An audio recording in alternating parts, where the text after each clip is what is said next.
Off on a shelf. Now get ready for...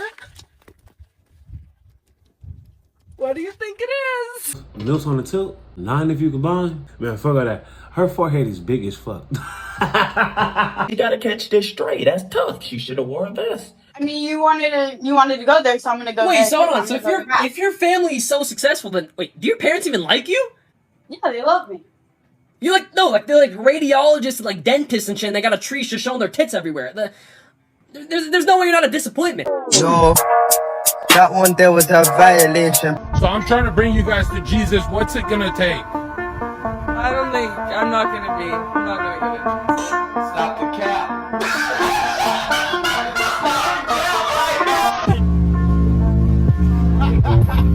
If your bitch can get put on her knees in seconds, there's no worries, nigga. I'm sorry. I'm sorry for you. Like, are you okay? You need some? Make sure that you're praying, bro. Making sure that your soul is better, bro. If you woke up as a female, what's the first thing you're doing? Oh, the first thing I do? Start bitching. Oh, see, I'm gonna tell y'all right now, I want the one in the dress. No, I don't. He's a meat stretcher. He'll stretch your meat. Remember when we were covering the Jonah Hill text messages? Yeah. And one of his boundaries was not hanging out with women who have like a hectic life or past or whatever that was. Is that also a large concern for men? Like, Yes.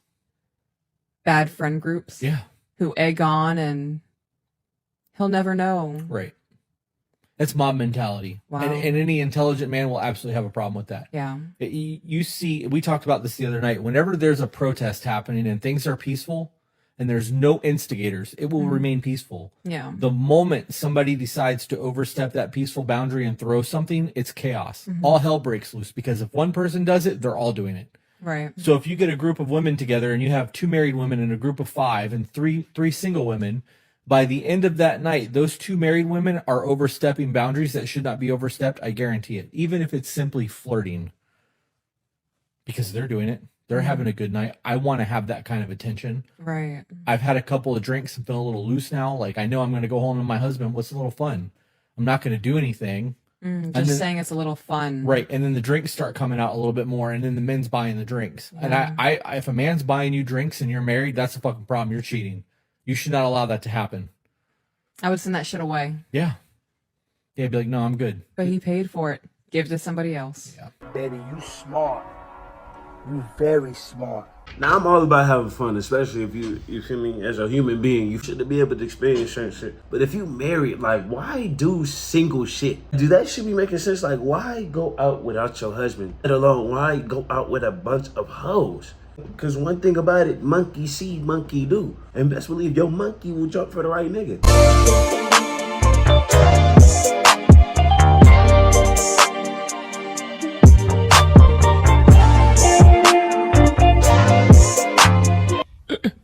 Sensational. Alright, so I hop on Instagram and this girl posted, all I gotta do is post on my story, then boom, motion. Having guys that want to hit is not motion. I feel like once females realize that when you posting, oh yeah, you got niggas in your DMs, they're not interested in you beyond the surface level.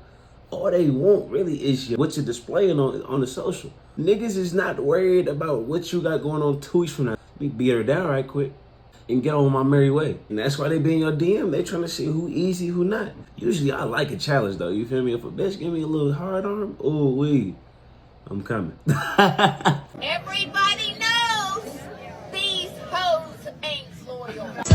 When he finally asks you out, but another man is flying you to dinner? Well, let's see how well picking this gold digger route worked out for you. I fell in love this year. I'm no longer in love, but I did find it. I think it's something to celebrate, right? Yeah, keep telling yourself that, sweetheart. Dude pulled the old hit it and quit it. That's so tough. Before make your dick bigger. Guys, look. If you want to go from Lil Wee Wee Gang to Big Wee Wee Gang, listen up. If you're a fat dude, you need to lose some f***ing weight.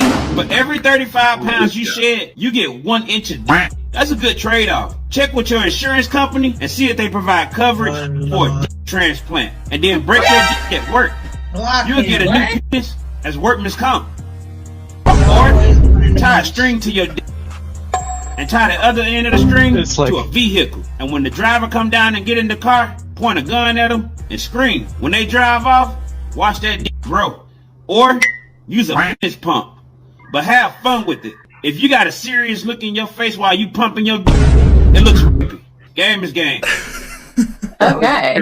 That was an interesting piece of trolling, but humorous. Game is game. The Who is Taylor Swift method will guarantee you getting with any white woman or your money back guaranteed. But you need to do it perfectly, so listen up. Class is in session. So when you're meeting a white woman of interest, you're going to have a normal conversation with them. And as those conversations typically progress, you ask them who their favorite artist is. 90% of white women are going to say Taylor Swift. Here's where you drop the bomb. You're just going to stare at them blankly and you're going to be like, who's Taylor Swift? I've never heard of them. They're going to look at you crazily, but you have to convince them that you genuinely do not know who Taylor Swift is and you're not just messing with them. The best way to do this is convince yourself that you don't know who Taylor Swift is. You got to gaslight yourself to gaslight them. But once she's fully convinced that you do not know who Taylor Swift is, she's going to want to introduce you to Taylor Swift's discography. This is going to cause more time to be spent with each other and may even lead to a strong emotional bond. Because in her eyes, she was the one who introduced you to Taylor Swift, which she probably takes a great pride in. And as always, game is indubitably game. He called. To break it down to y'all, all he really saying is, if you on a date and you want things to go smoothly, let her talk about herself. I want to squeeze in a little bit of yourself in there. When it correlates to you, all right, throw it in there. But don't let everything be about you. Because game is game, gang. Like, comment, subscribe, all that. And I'm going to see y'all in the next one. And remember, stay up out the streets.